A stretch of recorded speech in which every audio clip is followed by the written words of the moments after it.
Welcome to Kumarakom vlog. ഇത് കഴിഞ്ഞ ദിവസം ഞാൻ കുമരകത്ത് പോയപ്പം എടുത്ത വിഷ്വൽസാണ്. കുമരകത്തുനിന്ന് പോകുന്ന വഴിക്ക് കണ്ണാടിച്ചാൽ എന്ന് പറഞ്ഞ സ്ഥലത്തുനിന്ന് ലെഫ്റ്റ് തിരിഞ്ഞ് പോകുമ്പോഴാണ്, ഒരു 2 കിലോമീറ്റർ പോകുമ്പോഴാണ് ഇവിടെ എത്തുന്നത്. ഇത് കേരളത്തിൻ്റെ ഒരു വിഷ്വലായിട്ട് കാണിക്കാൻ പറ്റുന്ന സ്ഥലമാണ്. ഒരു വില്ലേജ്, പ്രോപ്പർ വില്ലേജ് എന്ന് പറയുന്നത് ഇതാണ് എന്നാണ് എനിക്ക് തോന്നിയത്.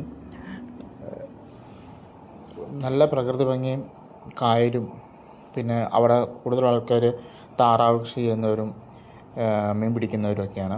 ഇതിപ്പോൾ താറാവിനെ വളർത്തുന്നവർ അയച്ചുവിട്ടിരിക്കുന്നതാണ്. ഒരാൾ നോക്കാനുണ്ടാവും. താറാവുകൾ കായലിൽ കൂടെയും തോടിൽ കൂടെയും അതുപോലുള്ള പറമ്പിൽ കൂടെയൊക്കെ നടക്കും.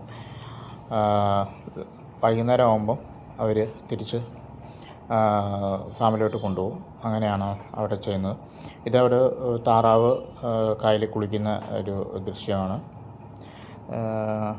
ഒരു പ്രത്യേകതര ഭംഗിയായിരുന്നു അവിടെ ചെന്നപ്പം. ഒരു മഴയൊക്കെ കഴിഞ്ഞിട്ടുള്ള സമയമായിരുന്നു. വളരെയധികം ഞങ്ങൾക്ക് ഇഷ്ടപ്പെട്ടു.